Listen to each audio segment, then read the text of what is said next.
Welcome to the MBD podcast, the show where we dig into what's actually working or not when it comes to scaling businesses with the people who've been there. And today's guest has definitely been there and is in the mix of it right now. So I'm going to let him go ahead and introduce himself, talk about where you've been and what you're doing. Yeah, my name is Preston Lambrecht. I manage the sales team in the Amherst region for Kinsta. We do managed WordPress web hosting. I've been in the WordPress web hosting space since about 2014. I had a slight exit for about a year and a half where I went into the fintech business, did some sales and strategic consulting while I was there, and then came back over to Kinsta and have been loving it. It's been awesome. Awesome. So with that and things and leading in sales, what are things when you go into a business that you see that they can really improve and where areas that they're failing at with their teams? I think the greatest area of opportunity that I've seen when coming into businesses that are looking to scale just in general is the communication and the flow of communication. It's often from the top down. And I think that often companies are overlooking the important aspect of communication flowing back upwards to the C-suite. Getting boots on the ground and hearing exactly what the individuals who are talking to your customers and prospects are saying about the business, what they're wanting to see in the industry knowledge, I think is key. And I often see just a bottleneck of the information flowing back upwards. So being able to have real conversations and that kind of thing, moving that stuff back up is really kind of a big hurdle in most companies.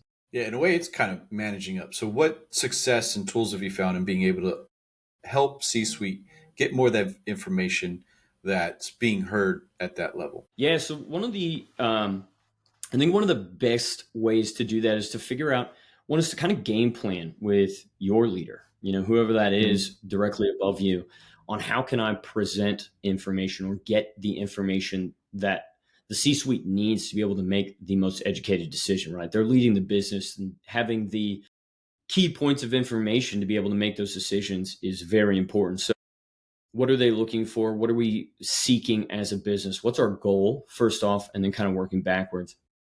So specifically for us, it's finding ways to log this information. How are they going to be able to review it that's easily accessible and that we can utilize moving forward, right? So for us, a lot of it's CRM, but figuring out how to actually get that information into the CRM. Outside of that, it's also then having those great conversations, I think, whether that's cross-departmental or, again, just upwards. So being able to sit down with the VP of sales as a standard account executive and chat through what you're seeing, having a real conversation there.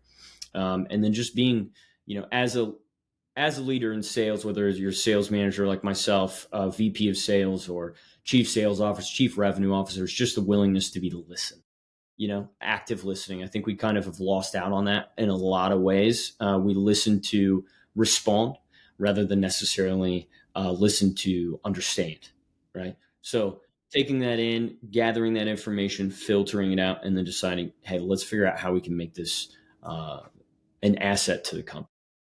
And have you found any good tools on the front end where someone's having that conversation with a potential client or even a current client that helps feed into the CRM and then, but also helps summarize essentially what's being, discussed? Yeah. So we use Avoma. It's a video recording program, transcribes everything as well. But it comes with an AI feature. So it gives us the opportunity to actually have it generate AI-based notes. We use Medic as a sales methodology. So we take that, run it through the AI prompt within Avoma. It creates the notes that we're looking for, et cetera. But we've also then used it to generate product-based knowledge. What are they asking for that we don't have, right? What are some key aspects that they find are non-negotiables or at their existing company, existing host that we maybe don't have? And how can we consider adding these? And again, then pushing that information from the conversation or Avoma over to our CRM, and then being able to make that a reportable feature. Yeah, that's cool. Getting that in. And so with those weeks, so as a sales manager, are you getting essentially a summary of the summaries at the end of the week? Are you then pushing that up or is there something specific for, like, say, the upper level team to look into, or how are you structure it so that way you get the most out of? Because I mean, there's so much information that's being captured now, right? Like, how are you structuring things so one, you get what you need in order to manage your team, and two, if whoever may be above you or someone, they're getting information that can help them understand better too. Yeah, so a lot of it is, I would say, gathered by myself, reviewed, and then I talk about it with my team. Right, Hmm. part of it's not just. It's easy to look at something in an Excel sheet or something that spits out from AI and says this is the problem or this is what we need as a solution. But context is key. So being able to either go in and directly review that portion of the conversation, that's helpful. But then talking to my team about it, like, let's go deeper into this. Are you guys noticing this? Is it just on this one prospect? Is this something that's coming and being asked a lot? And kind of, it's not always the same thing, right? Customers will describe the same problem in vastly different ways. So part of it's saying, it may have a specific string of words, right? Because AI wants to try and find all the commonalities of this. This Hmm. is what we're looking for, but it misses out on some things, right? So again, having the opportunity to get with my team, we meet once a week, every week, just to kind of go through these types of conversations. What are you guys hearing from your prospects? What are the trends in your conversations, etc.? And then comparing that with the Avoma uh, data that I talked about earlier. And then after that, it's me meeting with the VP, talking to her, discussing these types of different product features that have been brought to our attention, and discussing, what does that look like to be able to fold these types of things into our product roadmap. Yeah, and that's an interesting point. Is how are you structuring your month or your 6 months with your team to ensure you get the most out of them? You're finding out the most, and things are being passed up. Like, what does that look like? It sounds like you got a weekly going on. Is there a month you have with the VP or a biweekly? Yep. Yeah, so we do weekly, like all team meetings just for my sales team. We do those on a weekly basis. How long does that last? We have one-on-ones. Say that again. How long does that usually last? We Is it do an hour. an hour? Okay, so you got an hour weekly team meeting, that's hour. Then you got the one-on-ones, which are an hour with each team Usually member, 30 minutes to 30 an hour. minutes. And is that Yeah, it weekly? Is that depends. biweekly?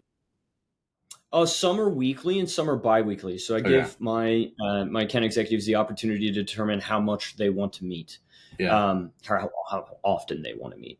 Okay. So I have some that are weekly, some that are biweekly. Okay. Those are, again, usually 30 minutes to an hour. And it Hmm. often depends on what we're kind of looking to Yeah. discuss.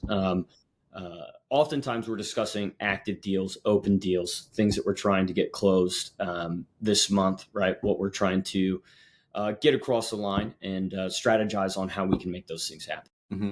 Okay. So you got your weekly, you got your one-on-ones based on essentially one every week or biweekly, depending on the individual. Then you have, what does the rest of those that structure look like? Yeah, and then so then with the VP, we have biweekly or Okay. 2 meetings per month. I say biweekly, I guess it's pretty much the same thing. We want to make Hmm. sure that we're reviewing everything from the previous month, setting up forecasting for this next month. And then mid month, we do the same thing. How are we pacing onto goals? What are some of the things that we need to really actively look at in terms of potential roadblocks of us hitting those goals? What are game planning in terms of how we're going to overcome those? And then again, talking about any potential product updates or things like that that have come to our attention, whether that's an area that we are lacking or an area that we're winning at, right? Hmm. Is there anything that we have that's currently um, kind of heavily sought after in the market? And if so, is there a way we can improve that incrementally? Yeah. Awesome. So you got your structure, you got your meeting structure, you got information flowing. Now, how do you keep these sales guys active? How are they getting leads? Is it something that's being built where it's direct, indirect? What are you finding success with? Yeah, so in our specific industry, because we're kind of like an infrastructure provider, so the majority of our leads are going to come in inbound. People who are currently having issues with their existing providers, and they're looking for a better option. Um, the other thing is they're having maybe they're just looking to scale up, right? We have some smaller players in the game that don't have a ton of great features, or maybe just have an entirely different type of infrastructure setup than we do, like a shared hosting setup versus a containerized setup. This makes a big difference in your performance and things like that in our industry. So they're looking for something to increase their performance. Let's say time to load on a website, right? That's key for an e-commerce based website. The longer your site takes to load, the less conversions you have. We are a very non-patient group of people anymore, right? We want something immediately. So if I'm looking to buy a particular item and your shop takes 4 seconds to load, I'm probably going to go ahead and click on that second link that Google offered me instead, because if it loads in 2 seconds, I'm going to buy from them.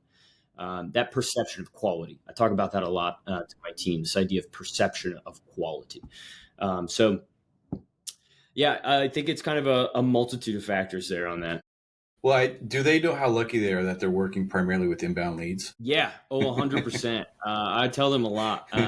Most of it's inbound. We also have, I mean, to be fair, it's not just the marketing team does a great job, right? Yeah. Again, they're the primary ones helping feed us the majority of our leads, but we also have an incredible SDR team and BDR team. The SDR team handles all of the inbound stuff in terms of live chat and inbound calls, and then they pass them to an account executive. Then we have our BDR team that handles all of our outbound prospecting. Okay. So they're out there kind of banging on doors, so to speak, Yep. and trying to just get people familiar with us, what we're doing, what we offer, etc. Like I said, being an infrastructure provider, it's difficult. It's not like you're going to go out and necessarily just talk somebody into taking a look at your product. There's got to be an overwhelming amount of value, especially if they're not having any problems, right? It's tough to want to change your base infrastructure. Let's say if you're a marketing agency that's running, 100 or 200 websites, that's a big lift to move those over. So you got to make sure that the product fits right. You're going to have success when you get there. You're going to see value immediately in that type of product. So they have probably one of the most important jobs, I would say, in terms of our sales department, of getting there and out there and getting people familiar with what our value is. Yeah, that's a tough spot to be in to try and generate awareness, right? Because the sites that we're running, it's like, unless something happens, I don't care. I don't want to deal with it. I don't want to migrate. Like, it's a pain, because if you got email on there as well, it's a whole thing going on. In having hundreds of sites and emails, it's just like, man, this is just, I'll just put up with a little headache, so I don't have to put up with a lot of headache, even though after that, a lot of headache, everything's way better. So it's a tough sell. Exactly. Yeah, It's, great. like I said, it's real value, Yeah, right? It's not yeah. about, I think a lot of people, this is kind of an interesting thing. I think a lot of people just always look at the dollar amount, right? What the monthly dollar amount is. And then they equate that to the value, right? Well, I could go to this company and maybe they offer a better product, but it's going to cost me 15% more to move over there on a monthly budget. Maybe that sounds difficult, but the problem is they often don't look at their own time as a opportunity value, costs. right? Yeah. Right. Yeah. If you can save 15 hours a month, I bet that blows away whatever the 15% increase in MRR is, giving Right. you the I ability to know. focus on new clients, new business, not having to respond to so many support requests from your base because the performance is there, the security is there. That's value. I mentioned this the other day to somebody. If you're submitting a lot of support requests and you can go to a different hosting company and cut those support requests in half, that keeps you as an agency from having to potentially hire another person to manage your support requests. Right. So sure, maybe your hosting cost goes up, let's just say $1,000 a month. That's pretty high cost, by the way. If it goes up $1,000 a month, 12,000 a year, what is a salary cost for somebody to manage support requests? A little more than 12,000.